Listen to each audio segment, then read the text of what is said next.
तो 4 number question दिया हुआ है, शीतलता, मौलिकता, गतिशीलता एवं सुंदरता की प्रेरणा किस किस से मिलती है। तो इसमें लिखा हुआ है शीतलता। सबसे पहले अपन लेंगे शीतलता, इसका आंसर मैं इधर लिखवा रहा हूं, शीतल। तो शीतलता की प्रेरणा किससे मिलती है, वो अपन को मिलती है कि प्रेरणा मलय पवन यानी पहाड़ों से आने वाली शीतल हवाओं से मिलती है। फिर दिया हुआ है मौलिकता। ओके, तो मौलिकता की जो प्रेरणा है वो किससे मिलती है, अपन मौलिकता की प्रेरणा मिलती है सर्जन से, नए निर्माण के सर्जन से। तो मौलिकता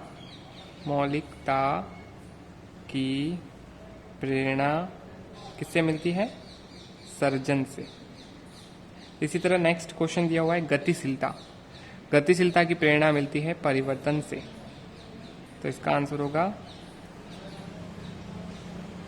गतिशीलता की प्रेरणा किससे मिलती है, परिवर्तन से।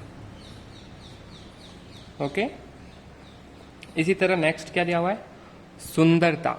तो सुंदरता की प्रेरणा किससे मिलती है, आकर्षण से। सुंदरता की प्रेरणा आकर्षण से। सबसे लास्ट जो 3rd नंबर वाला प्रश्न है उसमें ये जो लाइन दी हुई है आकर्षण वाली, तो वहीं से इसका आंसर बन रहा है। सब सुंदरता की प्रेरणा मिलती है आकर्षण से। ओके, तो इस तरह से शीतलता की प्रेरणा मलय पवन से, मौलिकता की प्रेरणा सर्जन से, गतिशीलता की प्रेरणा परिवर्तन से और सुंदरता की प्रेरणा आकर्षण से मिलती है। इसका आंसर होगा, ये किसका है, 4 नंबर का। ओके, इसी तरह नेक्स्ट दिया हुआ है 5 नंबर, जिसका आंसर मैं इधर लिख रहा हूं आपको, 5 नंबर का आंसर, जिसमें क्वेश्चन क्या कह रहा है, कुरीतियां नष्ट हो जाने पर यह धरती कैसी बन जाएगी। कुरीतियां मतलब जो बुरी रीतियां जो चल रही है हमारे समाज में, अगर उसको हम नष्ट कर दे तो हमारी जो धरती है वो कैसी बनेगी, वो बन जाएगी स्वर्ग। तो इसका आंसर स्वर्ग है। तो इसका आंसर इस तरह से लिखना है, कुरीतियां नष्ट हो जाने पर यह धरती कैसी को हटा के स्वर्ग बन सकेगी। ओके, फिर है नंबर 6 क्वेश्चन, जिसका आंसर मैं इधर लिखवा रहा हूं आपको, इस धरती को स्वर्ग बनाने से तात्पर्य क्या है।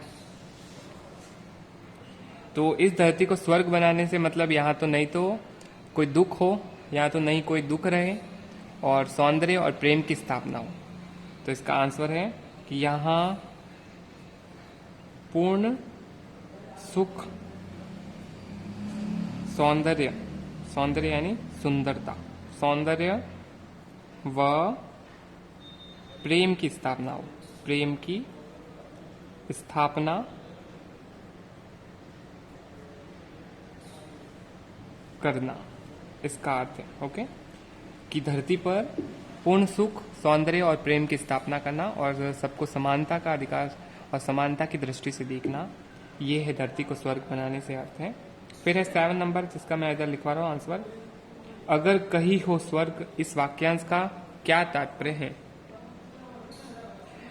अगर कहीं हो स्वर्ग, तो स्वर्ग एक कल्पना है, अपन कल्पना कर रहे हैं कि हम इस तरह से स्वर्ग बना सकते हैं, किंतु इस कल्पना को सच कर दिखाना मानव का क्या है, कर्तव्य है। तो इस वाक्यांश का यह तात्पर्य है कि स्वर्ग की बातें अभी क्या है, सिर्फ कल्पना है, अभी कल्पना ही है, किंतु इस कल्पना को सच कर दिखाना मानव का कर्तव्य है, इसका अर्थ निकल रहा है इस वाक्यांश का। ओके, तो इसका आज दीर्घ उत्तरीय प्रश्न में सप्रसंग भावार्थ आपको करना है, 3rd नंबर। ओके, चाह रही धरती को स्वर्ग बनाना, तो यहाँ से लगा के आकर्षण तक इसका भी आपको सेल्फ करना है।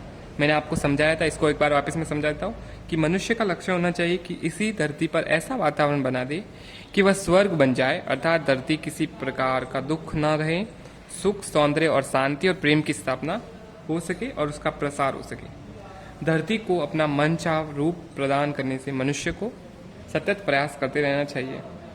जिस तरह आकर्षण क्या करता है, मनुष्य को खींचता है, उसी तरह अगर हम इस समाज में से ये बुरी नीतियाँ और जो कुरीतियाँ हैं जो उसको नष्ट कर देंगे तो हमारी जो धरती है, हमारा समाज भी क्या है, स्वर्ग जैसा बन जाएगा। तो आप आज का होमवर्क नोट कर ले अपनी नोटबुक में।